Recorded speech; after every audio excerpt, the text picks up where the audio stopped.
Hello, my name is Nidhesh Singh, and I'm going to talk about fee structure in hedge funds in this video. I have over 17 years of experience in hedge fund and private equity accounting, and I'm going to discuss the fundamentals of fee calculation, such as management fee and incentive fee. Subsequently, I'll talk about different ratios and methodology in calculation of performance fee as well, namely hurdle rate, high water mark, etc., and how to incorporate them in calculation of incentive fee. So let's discuss what is the management fee to start with first. Management fee is essentially fees which is charged on the NAV of the hedge fund and calculated on a monthly basis. So for example, typically the management fee which is charged is 1 to 2% on the entire NAV and accrued on monthly basis. So if the NAV is say 100 million, then it is 2% of 100 million, which is 2 million, divided by 12. That is the monthly management fee which is charged to the fund. This is a fees which is required by the investment manager or the GP in order to bear the general expenses, admin expense such as salary, rental, electricity, etc. And it does not relate really how well the NAV performs or the investment manager is doing, because that is just the fees to manage the fund. However, the incentive fee, or also known as performance fee, that relates to the performance of the fund and the skill of the investment manager to make profit. So if the fund does well, incentive fee and performance fee will be high, and that is again charged 20%. It could vary as well, given the market and some changes in the fee structure. It could be 10 or 15% as well. So generally, we charge 20% on the profit made in the year. So there are various rules of how and where it is paid, crystallization, etc. We'll talk about that also in coming slides and sessions. So incentive fee is charged 20% on the profit and crystallized at certain durations, such as end of the year, quarterly, and at the time of redemptions. So there are generally three rules which is applicable for redemptions as well. So when we charge incentive fee, there are one or two terminologies and rules which is important to know, which I'm going to talk about also in using this slide. So now you see the performance fee, incentive fee, and a typical definition. So incentive fee, as we discussed, is 20% of profit. Again, this could vary fund to fund and based on the legal documents such as private placement memorandum, which is also known as PPM. So it is a very important document that we all must know and read for our particular client and funds. So based on the PPM, it could be 20%, 15%, and charge on the profit. And this profit is, it may not be on the entire profit, because it can also be subject to hurdle rate and high water mark, which we are going to talk about soon. So 20% of the profit. So take this example. If the fund NAV is net asset value is 1 million and it goes up by say 10%, which is reflected here. So it becomes 100K. So that is a profit. So 20% of this is simply 20K, which is the incentive fee for general partner or IM in this case. Now, what is high water? We often hear and we use this term. So in any incentive fee calculation methodology, high water mark is considered like, if you take the analogy that there's a well and there are rainfalls. So sometimes we track that, okay, what is the maximum height of the water in the particular well? And sometimes we just love to mark it out that, okay, this is the highest level water has risen to in this well. So that is called high water mark. Similarly, in the hedge fund accounting as well, in the hedge fund world, the high water mark means what is the maximum level the GAV or the NAV value has reached in the past. So as the NAV value is rising, the new high water mark sets. And the new high water mark is also used in calculation of incentive fee. How we use it, we'll see in a minute. So the highest NAV of the fund to date is known as high water mark, and the NAV of the fund declines during a year, no performance fee will be charged. So high water mark states that if the incentive fee or performance fee has been charged, say, at 115K, and then NAV drop to 110K, and subsequently rise again to 115K, there will be no incentive fee for rise from 110K to 115K. Why? Because as for the high watermark theory or concept, 115K has already paid the incentive fee to the manager. Because if the NAV goes down and again it goes up, it is really catching up. Why the incentive fee should be paid to the investment manager? Because ultimately investors are paying twice investment incentive fee to the investment manager. Hence, up to this point of 115K, incentive fee will not be charged again. It is just once. Yes, IF will be paid only if the NAV breaks this barrier. So it is like a barrier or high water mark. So once it breaches this 115K mark, only then the high incentive fee will be paid. That is the concept of high water mark. Moving on to another concept which is used in incentive fee calculation is hurdle rate. Again, to understand it analogically, whenever we make any investment, whether it is a government bond or post office, we look at two things. One, it is risk-free rate freely. It is secured. It's a government bond or post office deposit or fixed deposit. It could be very risk-free rate. It is quite safe. And secondly, what is the interest rate associated with that?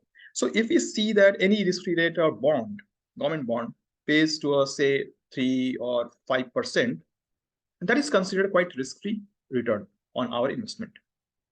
Hence, any hedge fund investor who are betting huge sum of money, they will expect the investment manager to at least make what achieve what a single bond or post office deposit can pay off to the hedge fund investors. If hedge fund investors can earn 5% by investing into a typical government bond or post office or secure deposit, why will they pay to investment manager any incentive fee up to that mark, up to that hurdle rate? So this is another benchmark which is set for the investment manager to achieve, that on annual basis they need to achieve at least 5 to 6% of hurdle rate before they even dream of or expect to get any incentive fee on that. Which means if my hurdle rate is, say, 4%, let's take this example, and NAV is 1 million again, and let's take the profit is 10%. So profit on this, the overall NAV becomes 1.1 million with 100K of profit. So what the hurdle rate is going to? Hurdle rate will be is 4% of the NAV, 4% of 1 million, which is 40,000. Which means the NAV has to achieve at least 40,000 of the return every year before it qualifies for any incentive fee. So in this case, it has achieved a profit of 100,000. Subtracting this hurdle rate, 40,000, balance is 60,000. And this 40,000 is hurdle. And this is profit. So this balance 60,000 is the only amount on which any incentive fee will be paid. Remember, this 60,000 is not the profit. Profit is this one. The 60,000 is not also the incentive fee. This is only qualified profit for incentive fee. So now we need to pay, calculate the incentive fee, which is 20% of this, which is 12,000. That is the answer here given. So this 12,000 is the incentive fee which will be paid on the qualified profit after the hurdle rate. So on 60,000, because the original profit was 100K, and 40K is the hurdle amount, 60K is the balance, 20% on that, 12,000 is the incentive fee. So this is how we incorporate hurdle rate also in incentive fee calculation. Now the natural question comes, kind of a conceptual one, that who does this benefit? This hurdle rate, high water mark, etc. Who does it really benefit?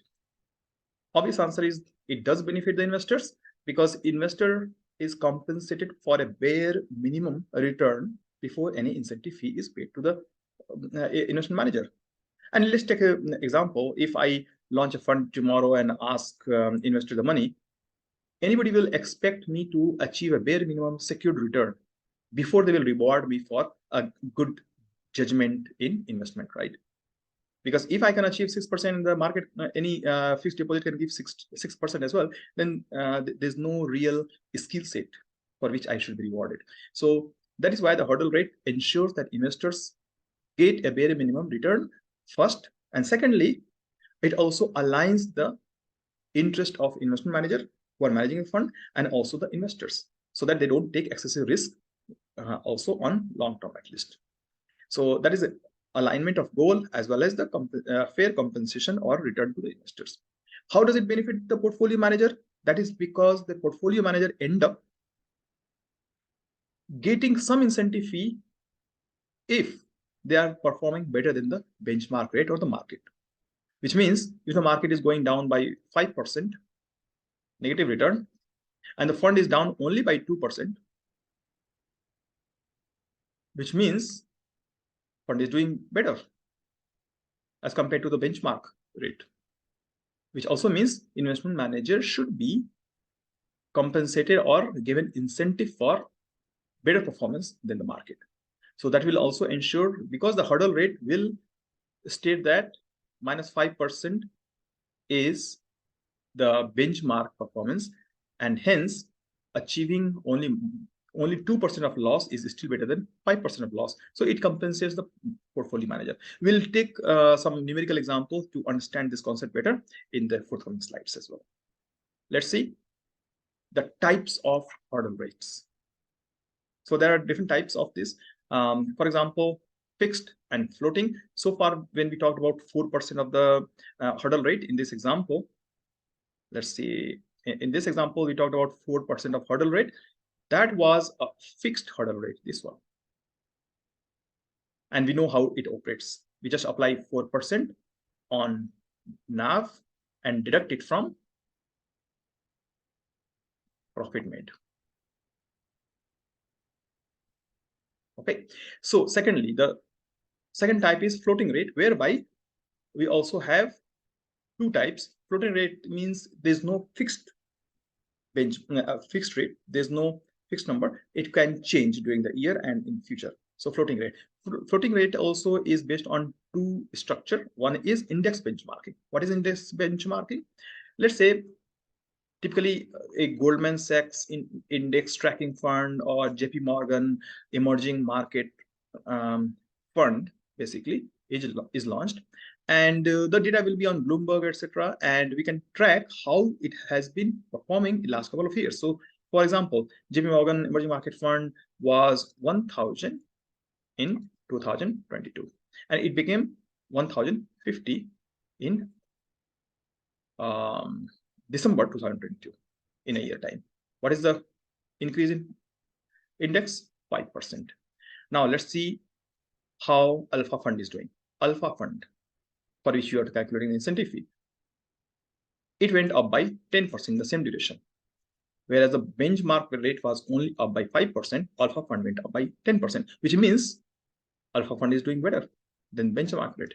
That also means Alpha Fund will be getting the incentive fee on 5% of the profit, because with this number, by this percentage, Alpha Fund has done better in profit making. So that's how the index benchmarking works. LIBOR plus spread, this is another method whereby we typically take LIBOR or any such rate.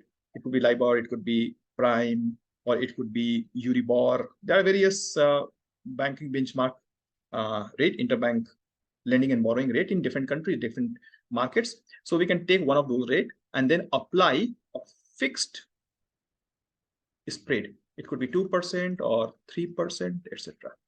That means if LIBOR is 3% and we add a 2% of spread plus 2%, this will become 5% overall. So this LIBOR plus spread will be 5%. So these are the two methods of calculating hurdle rates or factoring hurdle rates.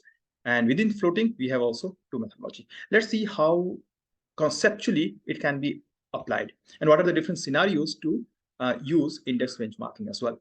So here, let's understand index benchmarking. We know how to track it. Start of the year, say it was 1,000. End of year, it becomes 1,050, which means the difference of 50 upon 1,000, it achieved a 5% of growth. So benchmark has gone up by 5%. So similarly, we can calculate the numbers and then apply this in different scenarios. Often we find this situation in the workplace, in different funds, in the clients as well. So it is important that we understand logically what are the different scenario and context. For example, fund returns and BR is the benchmark, right? Both are positive, which means fund has achieved 3% growth, BR has also achieved 1% growth. Let's see what happens. In this case, first, we see the fund return is 10%, great, and benchmark return is 5%. Which one is better? Fund is performing better, which means also that benchmark return has moved from 1,000. Benchmark has moved from 1,000 to 1,050, and fund has moved from 1,000 to 1,100, which means there's a delta of 1,100 and 1,050. So delta of $50. So this is the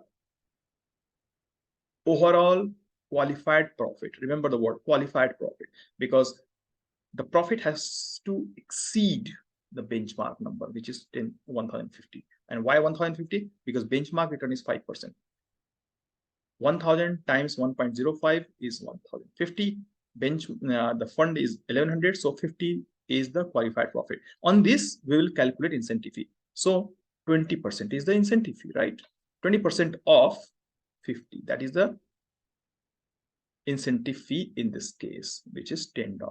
So why we are calculating $10? Because this is 20% incentive fee on the profit which exceeds the benchmark, right? And we have calculated 50 here.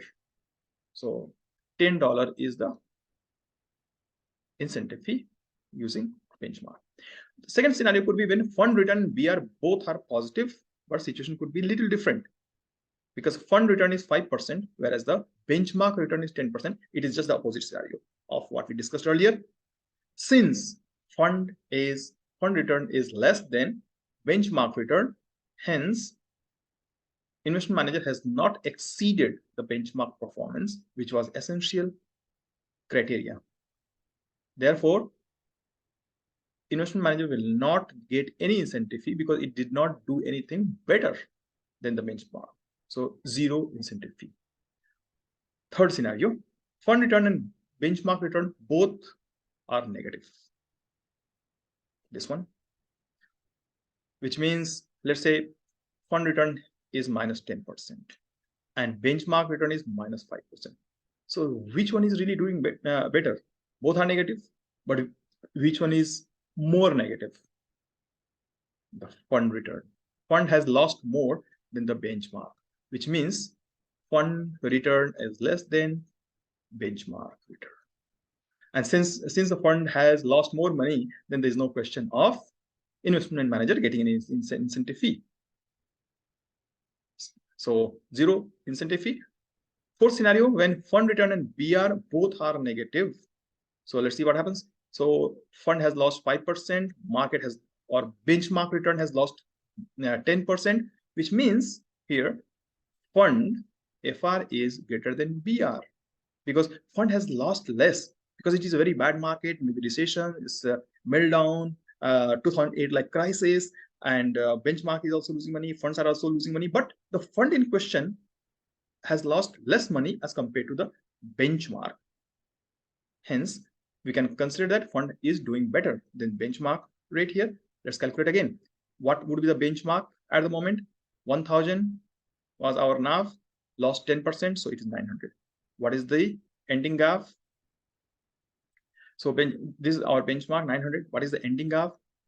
The GAV NAV only lost 5%. So losing 5% on 1000 multiplied by 95%, it is 950. So that's why our ending GAV is 950. What is the difference between the BR and ending GAV? Again, this is $50, 950 minus 900, and 20% of that is really $10 again. So we pay 20% incentive fee all the time. I mean, at least for this example. So 20% of the qualified profit, which is 50 here, $10 is the incentive fee. Look at this. Let me highlight in red. My red is black. Okay. So this is the qualified profit. In fact, the incentive fee. So qualified for profit is this $50. So it earned the incentive fee. How about this? Fund return is positive and benchmark return is negative. So market is still bad. Recession is not going away. However, the fund has performed better. So there is no debate that fund has achieved better returns and it deserves incentive fee. How much? Let's see. Fund return is 10%. Benchmark return is -5. So what is the benchmark now? 1000 and 5% decline is 950. What is the ending GAV? 10% up. So it is from 1000 to 1100. Adding 10%. Yeah. So 1000 into 1.1. Right? 1100. So what is the difference? 1100 minus 950. So 150. That is the qualified profit. 20% of this, of 150, is really $30, right? So $30 is the incentive fee here. And this is the highest, as you can see here, because this is the highest gap which fund has achieved as compared to benchmark. That is why the incentive fee in this case is also highest. This is 30%. And finally, fund return is negative, benchmark return is positive. It could be the case, sometimes it happens that market is good, economy is floating. However, the fund is still not doing good. So in that case, fund has lost 5%, whereas the market or benchmark has achieved 10% of the growth. So there is no question of investment manager getting anything. So incentive fee in this case is 0. Next, a similar exercise with LIBOR and spread as well. So LIBOR, as we discussed, it could be prime rate, it could be Euribor, depending on the different local market. So in LIBOR plus spread methodology, we add a spread on the prevailing market rate. So LIBOR, suppose, is 2%, then we add a spread of 1%. So overall, there is a 3% of the hurdle rate to be achieved every year, or if you divide by 12, it will become monthly rate, how much hurdle rate has to be achieved. So let's take an example. January, February, March, LIBOR is 5% and spread is 2%. So LIBOR plus spread is 7% for January, similarly for February and March. How we use them is we first calculate the high watermark using this LIBOR plus spread. So if the NAV is, say, 1000, apply this LIBOR plus spread, the high watermark becomes 1070. And high watermark means here, using, of course, the hurdle rate, that's the highest value it has to achieve. So it has the NAV or the GAV has to breach 1070 hurdle, which means if the GAV in the month of January is only 1050, it has not achieved the benchmark, it has not achieved the hurdle rate, and it is short by $20. So no incentive fee, 0. In this example, the hurdle or the target was 1139.5, and actual GAV was 1180, which has exceeded well above this high water mark. So this is the qualified profit on which we pay 20% of incentive fee, becoming 809, this one. And similarly, in the month of March also, GAV has achieved not only the high water mark, but exceeded that, and 20% of this difference is 659, which is the incentive fee again. So this is how we utilize LIBOR plus the spread and various methodology to calculate incentive fee. And in subsequent videos and examples, we'll also look into some Excel calculations, some more advanced examples from the real life funds, of course, without having the name. And that will help us to understand the mechanics and the calculation of incentive fee using various terms and conditions, different ratios in a more practical way. So come back and check those videos as well. Thank you so much for watching.